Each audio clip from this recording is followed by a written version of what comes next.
There is a thin line in 1984 that I think most readers move past too quickly. Winston's colleague, the one working on the 11th edition of the Newspeak dictionary, says this. He says, every concept that can never be needed will be expressed by exactly one word. He is not describing a threat. He is describing his life's work. He is proud of it. And when I first read that, I thought, what kind of person destroys a language for a living and calls it progress? Then I kept reading history and I realized that kind of person has existed more than once, in more than one place, and they did not always work for a fictional party in a fictional London. Sometimes they worked for very real government with very real budgets and very real results. That is what this episode is about. What would you be if you could not name what you were?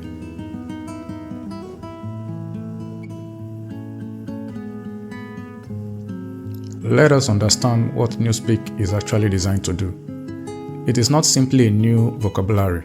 It is a systematic reduction of vocabulary. Every edition of Newspeak dictionary is smaller than the last. Words are not being added, they are being destroyed. And the logic is simple. If you remove the word for rebellion, can the thought of rebellion survive? Orwell's answer is no, or at least not clearly, not with the same force. A thought you cannot name is a thought you cannot share. A thought you cannot share is a thought that dies with you. Seymour understands this completely. It tells Winston, when Newspeak is complete, thoughtcrime will be literally impossible because there will be no words in which to express it. That is the project, not to punish rebellion after it happens, to make rebellion unthinkable before it starts. Now, here is what I want you to hold. In the late 19th and early 20th century, across colonized Africa, a policy was implemented in schools. The policy was this: English only, not as an additional language, as the only language. Speaking your mother tongue in the classroom, in some schools, in some territories, was punishable. Children were beaten for speaking the language they dreamed in. There were systems, tokens. If you were caught speaking your language, you were given an object to carry, a stick, a card, or a stone. You held it until you caught another child speaking their language. Then you passed it to them. The last child holding it at the end of the day was punished. The colonial administration had turned children into enforcers of their own erasure. The children were not just being taught English, they were being taught that their own language was shameful, that it was dangerous, that it was something to be caught doing. Orwell published 1984 in 1949. He had served in Burma as a colonial police officer.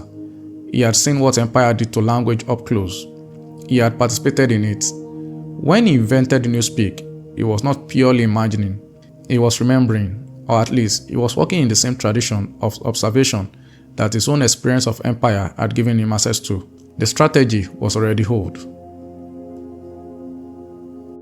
Ngugi wa Thiong'o, one of the greatest living writers on this continent, wrote something that I keep returning to. He said that the bullet was the means of physical subjugation.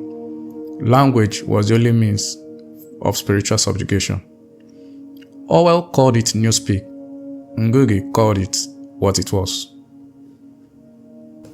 Here is what is lost when a language is destroyed. And I want to be precise about this because it is more than vocabulary. A language carries a way of organizing the world. It carries relationship between things that other languages do not have word for. It carries a history of observation, generations of people noticing things about their environment, their community, their inner life, encoded into grammar and idiom and proverb. The Yoruba concept of oro, which carries meaning somewhere between word, matter, and the weight of a thing spoken aloud, does not have a direct English equivalent, not because English speakers cannot feel that weight, but because English never needed to name it that precisely. When you destroy the language, you do not just remove the words, you remove the particular way of seeing that the language made possible. This is what Ngugi means by spiritual subjugation. It is not that you cannot think at all. It is that you are now thinking in someone else's categories, organizing the world through someone else's inherited assumption. reaching for words someone else chose for you. Winston experiences a version of this. Every word he reaches for to articulate his rebellion is a word the party has already contaminated. Doublethink, crimethink, own life. He is trying to resist a system using the vocabulary the system gave him. That is Orwell's most devastating insight in the entire world, and it is the one that gets discussed the least. You cannot think outside the language you have been given, unless, and this is the part the novel only half sees, unless you have another language, one the system does not control. But here's the thing that colonial language policy discovered, and that Orwell's Newspeak gestures to us but does not fully reckon with. Language does not die easily. Even suppressed language survived.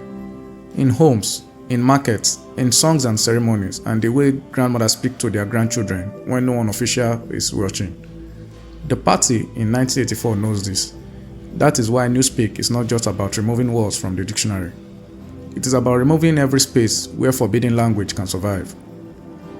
The prose in the novels are allowed their song because the party believes the songs are harmless. But Orwell shows us, briefly, carefully, that even the prose songs are being slowly replaced. Written by machines, standardized, emptied of whatever specific human grief made them worth singing in the first place. A machine-written song about loss. That detail is not decoration. It is the end game, a world where even the informal spaces of language have been occupied, where there is no corner, not even in a song, that the system has not already reached. Orwell saw this clearly.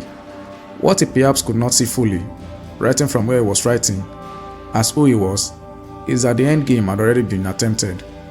Not in fiction, in practice, on this planet, in living memory, and it did not fully work. Languages that were forbidden survived. Cultures that were told they had nothing worth saying produced literature that outlasted the empires that tried to silence them. That is not a small thing.